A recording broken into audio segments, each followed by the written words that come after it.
हा रस्सम राईस एकदा बनवाल ना तर तुमचा हात तोंडापर्यंत अगदी रॉकेट सारखा जाईल, इतका फ्लेवरफुल आणि अप्रतिम लागतो।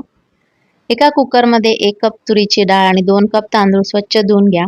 त्यामध्ये चिरलेले 2 टोमॅटो, थोडीशी हळद, चवीनुसार मीठ आणि 1 टेबलस्पून एवढं तेल घातलं।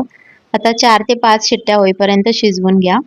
तोपर्यंत बनवूया रस्सम मसाला। कढईमध्ये 1 टेबलस्पून तुरीची डाळ, 2 टेबलस्पून चण्याची डाळ हलकी लालसर होईपर्यंत भाजा। त्यानंतर 1/4 कप एवढे धने, 2 टेबलस्पून जिरे आणि 1 टेबलस्पून शहाजिरे, 7-8 सुक्या बॅडगी मिरच्या आणि 1 टेबलस्पून काळी मिरी घाला। याला 1-2 मिनिटं भाजा। शेवटी थोडा कढीपत्ता घालून सर्व साहित्य छान भाजून घ्या। हे पूर्णपणे थंड झाल्यावर मिक्सरमध्ये चिमूटभर मीठ घालून बारीक वाटून घ्या। मीठ घातल्यामुळे हा मसाला जास्त दिवस टिकतो।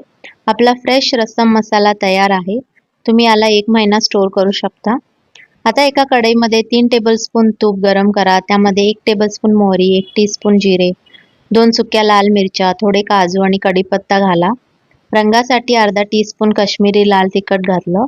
2.5 टेबलस्पून तयार केलेला रस्सम मसाला घालून फक्त काही सेकंद परता। यानंतर कुकरमध्ये शिजलेला भात डाळीचं मिश्रण घाला।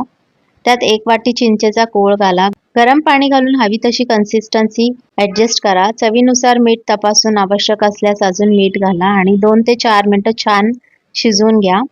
बस, गरमागरम फ्लेवरफुल रस्सम राईस तयार आहे। इतका स्वादिष्ट लागतो की पोर्शन कंट्रोल करणं खरंच कठीण होईल। रेसिपी आवडली असेल तर व्हिडिओला लाईक करा, शेअर करा आणि अशाच रेसिपीसाठी फॉलो करा। थँक्यू।